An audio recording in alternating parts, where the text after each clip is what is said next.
सनातन धर्म आदिकाल से लेकर और ब्रह्मांड के अंतकाल तक रहेगा। सनातन धर्म एक ऐसा समुद्र है जिसमें सभी धर्म और पंथ रूपी नदियां सनातन धर्म रूपी समुद्र में जाकर के मिल जाती हैं।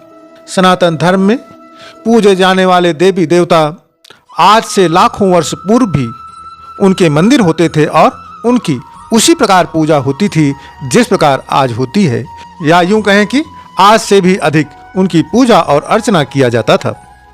सतयुग में प्रहलाद के समय में और रामायण महाभारत काल में भी मंदिर होते थे। सतयुग में, त्रेता में और द्वापर में मंदिर होते थे, इसके कई प्रमाण हमें मिल जाएंगे। सतयुग में प्रहलाद भगवान श्री हरि महाविष्णु के समक्ष पूजा पाठ किया करते थे। त्रेता युग में भगवान श्री राम जी ने रामेश्वरम में शिवलिंग की स्थापना किया था।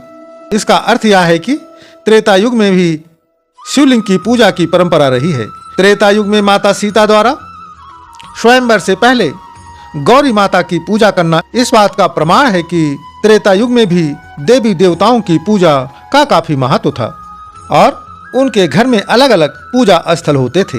आइए आज हम जानेंगे कि महाभारत काल में किन किन देवी और देवताओं की पूजा एवं पाठ होते थे। महाभारत काल में भगवान श्री कृष्ण जिन गोपियों का वस्त्र हरण करते हैं वह सभी गोपियां गांव से दूर यमुना तट पर माता कात्यायनी के मंदिर में दर्शन के लिए ही स्नान कर रही हुई होती हैं। स्नान के उपरांत उन्हें माता कात्यायनी के दर्शन के लिए जाना होता है। वस्त्र हरण और स्नान करने की यह घटना तब घटी थी जब भगवान श्री कृष्ण की उम्र मात्र 6 वर्ष की थी।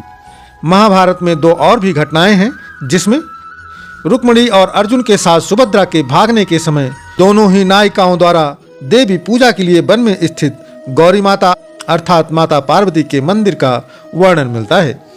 कुरुक्षेत्र की शुरुआत के पूर्व भी कृष्ण पांडवों के साथ गौरी माता के स्थल पर जाकर उनसे विजयी होने की प्रार्थना करते हैं। अर्जुन माता दुर्गा की उपासना करके उनसे विजयी होने का आशीर्वाद भी लेते हैं। यही नहीं, गौरी माता के अलावा महाभारत काल में इंद्रदेव की पूजा का खास प्रचलन था। भगवान श्री कृष्ण ने उनकी पूजा बंद करवाने के लिए ही श्री गोवर्धन जी को अपनी छोटी अंगुली पर उठा लिया था। यह कथा प्रत्येक सनातनी को पता होगी।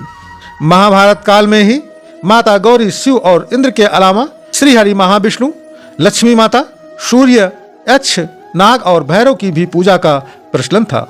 शायद आपको याद होगा, भगवान श्री कृष्ण जी ने अर्जुन को कहा था कि वह देवाधिदेव महादेव को प्रसन्न करें और उनसे 5 पदार्थ हासिल करें जिससे उन्हें महाभारत युद्ध के दौरान काफी सहायता प्राप्त होगी। यही नहीं, पवन पुत्र भीम को भी श्री कृष्ण भगवान जी ने ही हनुमान जी से मिलने के लिए प्रेरित किया था।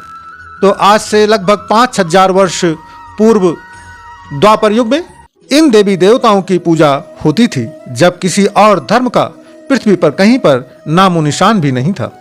जितने भी धर्म पंथ निकले हैं सभी सनातन धर्म से ही निकले हैं और जिस प्रकार से एक वृक्ष की कई टहनियां होती हैं लेकिन उनका आधार केवल और केवल वृक्ष का तना होता है, उसी प्रकार से इन सभी धर्म और पंथों का केवल एक ही आधार है और वह है सनातन, श्रेष्ठ सनातन धर्म।